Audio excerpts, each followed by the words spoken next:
Good afternoon and welcome to Pure Hangouts. I'm Sophie Seawright, I'm the content editor at Pure London. We're really delighted that you're able to join us today in Piccadilly via the internet.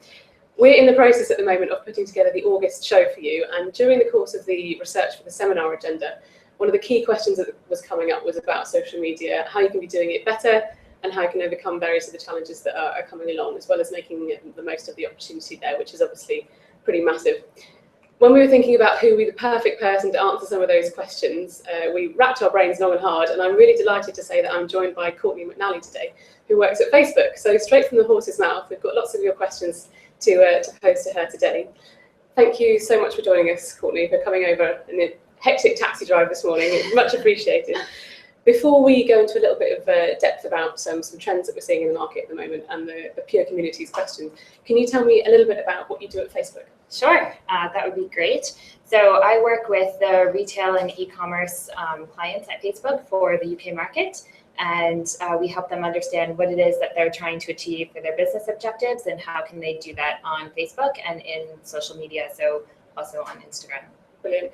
And you mentioned earlier that that's right from the really small customers, but a lot of the really big ones as well. Yeah, so we do have the ability to have a bit of a one-to-one with our larger customers, which is great, but we are really keen to work with bodies like yourself and to be at events and to be making sure that we're connecting with all sizes and scale of customers. We also have an SMB support team that is available to help with the smaller businesses as well, and a Facebook for Business website, which I always tell our kind of larger customers they should be visiting, and I would recommend anyone who's of a small to medium business use as well. And it kind of takes you through like, what is it that you're looking to do and how can you best do that on Facebook? Okay, well, brilliant. We'll have to put a link after that, yeah. after the talk, so that people can have a look at that. In terms of what you see among your clients, what trends are you seeing in social media or even consumer behavior in social media at the moment online? So the trends that we are seeing, and probably the trends that we're trying to push, especially in retail and e-commerce, is this idea of storytelling. Okay. So helping your customer understand what is your brand, you know, what is the lifestyle behind your brand, getting into their consideration set, and then finally serving them a really relevant product that they would want to purchase. So this probably to all marketers is quite a common thing, but it's not something that's really gone through to digital. In digital, we're so measured and it's so reliant on, you know, clicks and conversions, and we've not really got that element of really strong creative and, you know, storytelling. So we're trying to really help the market kind of focus on that more. Okay, well, that's really interesting, and it'll be really interesting to the smaller retailers as well, because that's something that's quite easily scaled down. You don't need to be Coca-Cola to tell a really good story about the product, so that's really cool. Yeah. And in terms of devices and online platforms, what are you seeing there? Because that's an area that's quite quickly changing, and I know that the retailers in the Pure community struggle with that a little bit sometimes. Yeah, so I think that mobile has exploded. It is the primary device. In terms of Facebook, we always think of things as mobile first. Mm-hmm. So how are people going to experience whatever brand or product you are looking to bring to them on your mobile? Recently enough, I was in a meeting and someone said to me, whenever you're thinking about a new product or launching a new brand, it should be, how can I do that on your mobile? Mm-hmm. So I think that's what we would challenge people to be thinking about, which is quite an interesting thing because the screen is so small. And how are you immersive with that? Is it video content? Is it, you know, what we're calling a cinematograph, which is like a gift moving, so bringing in kind of, you know, small movements, like how is that done? Mm-hmm. The other thing that's quite interesting is the mobile is a very personal device. So I think the context there is that you have to realize that people are quite connected with it. If you ask someone, could I borrow your mobile and like go look on a browser or like send a message, most people would be like, yeah, no, absolutely not. No, but like if I asked you, could I use your desktop or laptop? Then it's, you know, so I think that kind of connection as well is really important. And that's how we're thinking about people have different things that they're using devices for. So mobile is your personal device. You always have it with you. It's your social connection to friends and family. Yeah. You know, your tablet is your entertainment hub.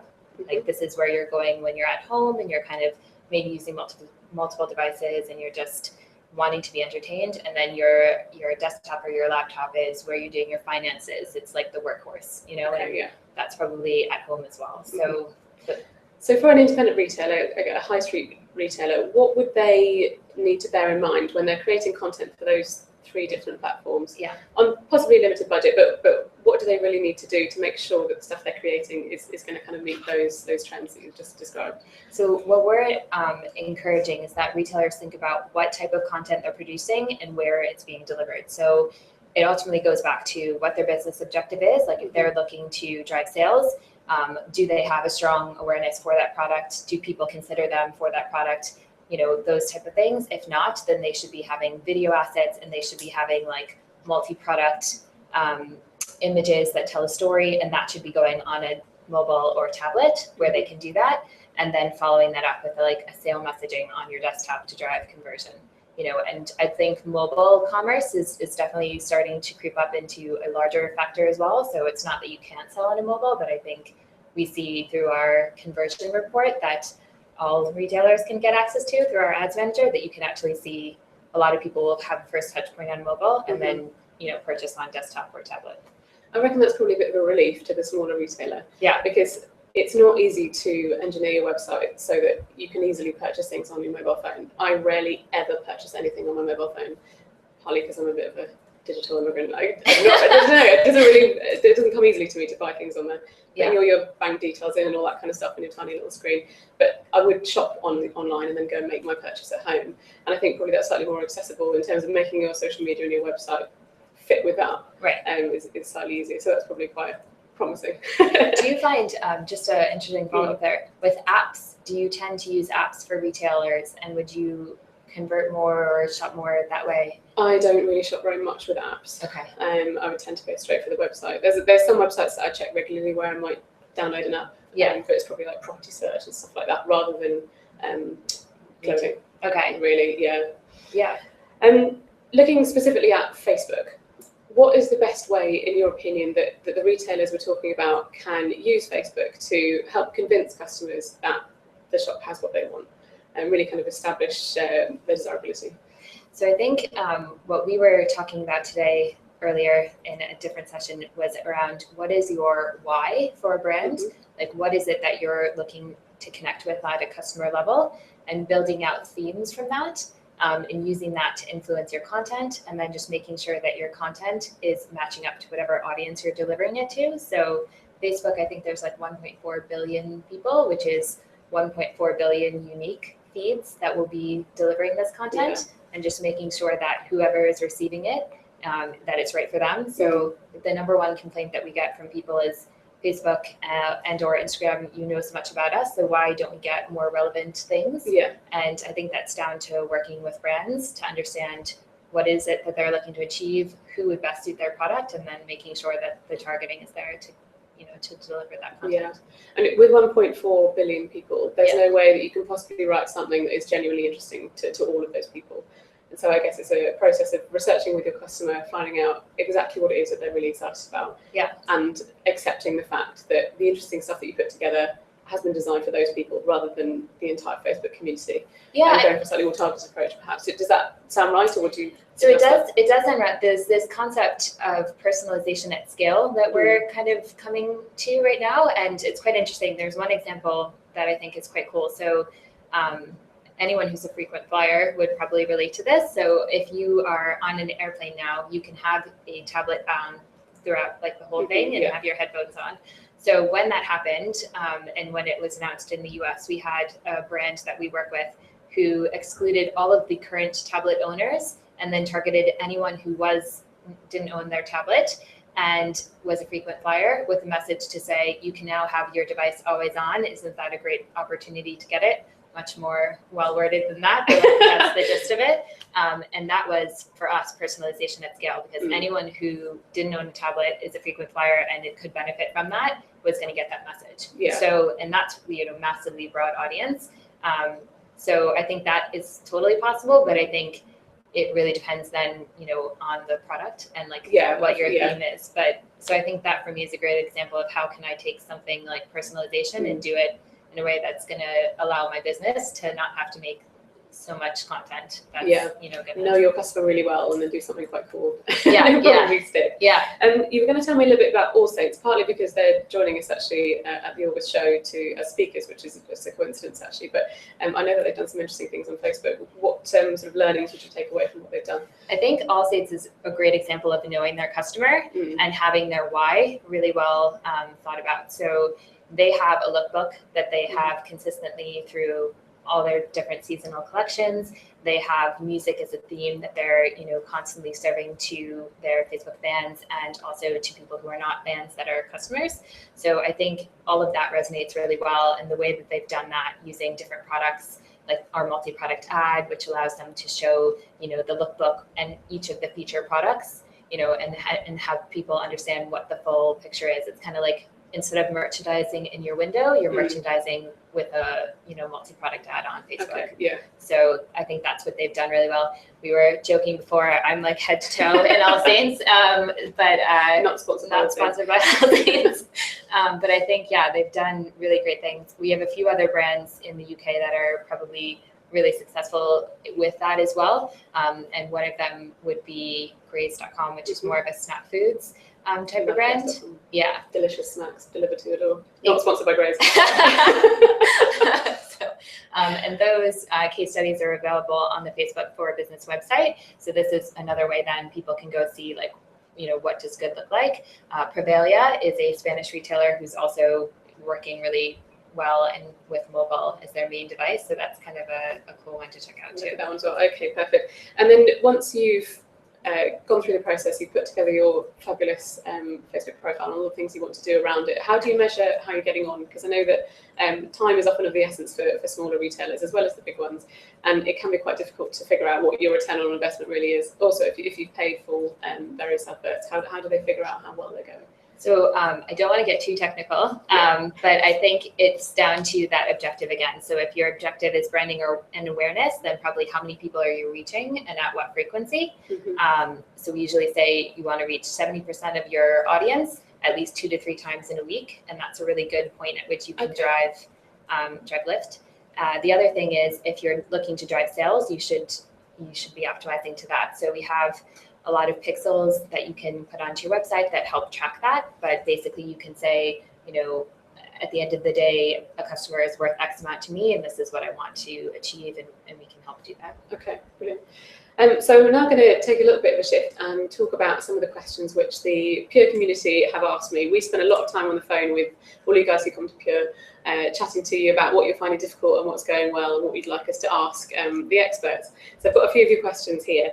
The first one is, if you're a small business, probably a sole trader on the high street, independent business, and you've got 2 hours per week to spend on your social media, how would you spend that on Facebook if it was you? So if it was me, I would probably be thinking about what kind of content could I put together for the week or maybe for the next 2 weeks, and what would be my objective with that content, and then a strategy on how I was going to target the right people. I think probably you don't want to be posting too much. You want to be really relevant and posting really strong content, which could just be from an iPhone. So content is appearing in a Facebook newsfeed where your sister just had a baby and there's a photo of it, and your friend just got engaged, and then your other friend's out at a pub. So you can have content fitting in there that doesn't need to be really, really high production value. And it's still going to resonate well. It's not competing with, high budget TV adverts or anything. It's kind of in your social feed. Okay. Yeah, that makes sense. And do you think, just in your opinion, would you prioritize making a video on your iPhone or taking beautiful photos of your products or writing an article about sort of industry interest? What do you think would get the most, sort of best response from the customers? So if you're looking to drive branding and awareness, I would say video, sight, sound, and motion is definitely a great way to do it. If you're looking to drive more of a consideration or sale, images can do that really well, especially if you're doing like a multi-product ad that can kind of show multiple images, how they work together. So let's say you are showing a bag and a jacket and a necklace, and that could be an entire look. That could help someone understand, what is that lifestyle, and make them more inclined to purchase something. So I think it gets back to what you're looking to do. Yeah, that makes sense. And then talking about budget now, and this is something that comes up very frequently on the phone, is how to spend a marketing budget. So if you've set aside really quite a small quantity of money for your Facebook exposure, what would you prioritize if you were a small business? So if you are a small business and you understand who your customers are, so if you have like a CRM information, emails or phone numbers, you can target them specifically on Facebook using something that we call custom audiences. And I would say target those people. And those people are more likely to purchase your product. And if you're looking to find new customers, you can use something called lookalike audiences to find people who look like those in the market. So I would say that for me is probably the most targeted. The insight there is this is your customer and you want to find people who look like them. So that's probably going to be the best result. Okay, perfect. That sounds great. And then looking more broadly, in your experience, what opportunities do you think that smaller businesses might tend to miss out on? I think they not do on Facebook, but you think they should? Yeah, I mean, I think smaller businesses can be doing video. They can be, using their smartphone in the moment, and kind of engaging in that way. That more one-to-one personal connection, trying to get that through. Just really understanding like what is their Facebook page for, and probably posting less and posting better quality, and feeling like you don't have to post something every day. Is probably an opportunity. Okay.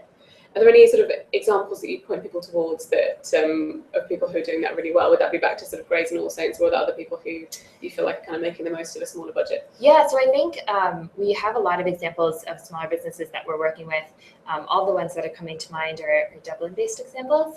So we have like a yarn kind of company that would work on like every week they have like a different thing that they've made, and they post that to their community, and the community is really engaged, and everyone comes back to find what is it that they've made this week, and it's all things that people feel that they can make, so then it encourages people to go and purchase that and be involved. So that kind of community can live there. Another example is Lost My Name. It's a child's book that is so cool. It's customized for every child's name, and they basically worked to show people how this book works through like really vivid imagery on Facebook, and that's worked really well for them. So those are two kind of different examples. Yeah, no, that's perfect. A bit more sort of emotionally engaging content where there's a real story to tell, rather than what can be tempting, take a photo of your new stock and pop it on Facebook. And obviously you're going to struggle probably to get a massive amount of click-through or interest, and that's probably worth spending a bit more time posting less often and doing something that's got a real story behind it, and people can really kind of think, oh, that's really cool, share it with my friends, and you're really flying there. Yeah. This is slightly linked to that, really. What would you do to stand out on Facebook, bearing in mind the number of fashion retailers there are in the UK? All of them are on Facebook. Is there something in particular that you've seen that really was outstanding, that really set them apart?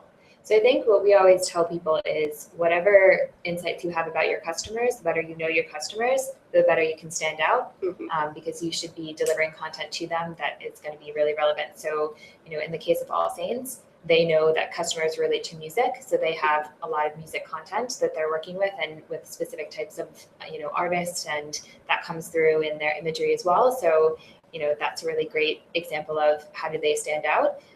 So I would say each brand probably has an insight around their customers, and just kind of using that to inform your strategy. Okay, that leads neatly on to the question we were talking about earlier in terms of data. And the use of data. I think the Pure community are getting much better now at feeling more comfortable with using their customers' data and gathering it as well. I think gathering data is not something that comes easily to all smaller retailers particularly. But what are your thoughts on the kind of the use of customer data and targeting Facebook with it? So I think it's really good if you do it in the right way. People want to see really relevant messages to them. So I'll take Spotify as an example. We're very used to now having a playlist that is our own.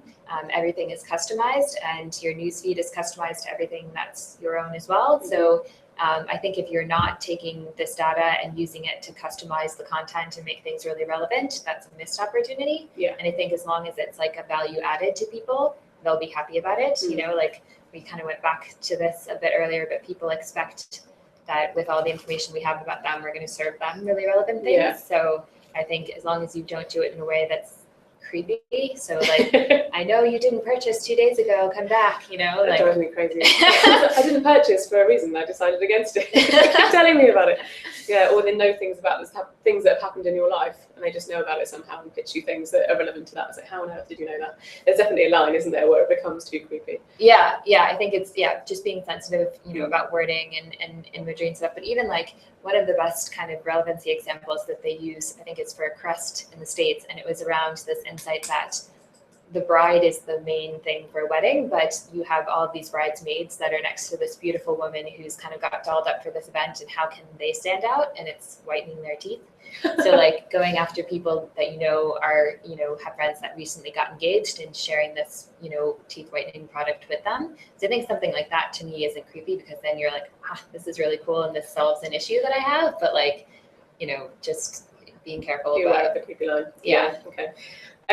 In terms of the demographics, we're talking about customer data and how to use that effectively. But how do you tell who's seeing your Facebook posts, or how can you sort of control the demographics? So if it's from like a pure organic point of view, you can put targeting on in terms of like city and age and gender and things like that.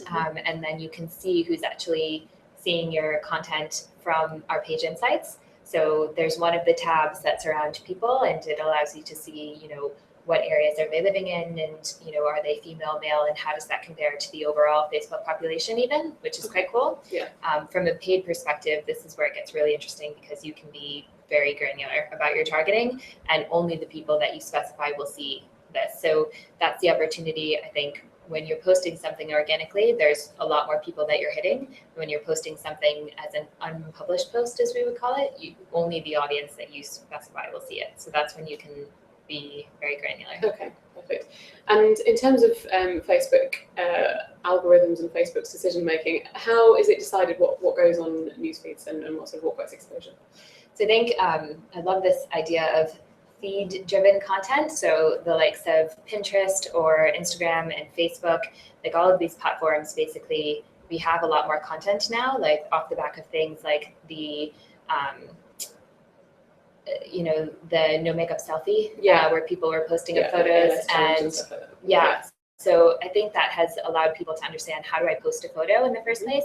How do I post a video? The ALS challenge, Ice Bucket Challenge. Now people are doing that more, so we have all of this additional content that's getting through.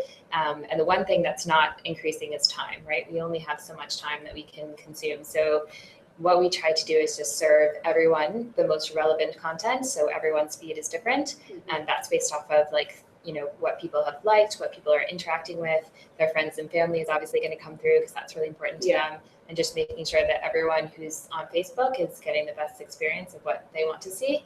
And as a brand, if you can make sure that you fit into that and you're value added or thumb-friendly content, as we would call it, then that's really great. Okay, great.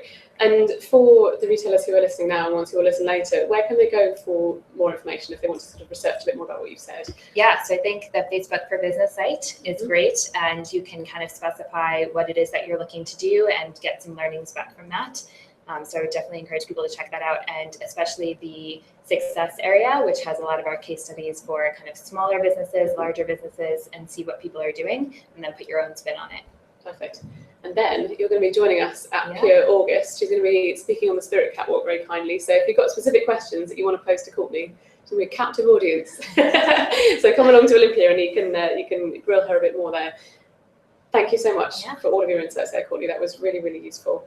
If you do go along to www.purelondon.com, you'll be able to have a look at the other sessions that are going to be on our August show, and also register to attend if that's what you'd like to do. But for now, thank you so much for joining us. It was lovely to have you here, and happy selling.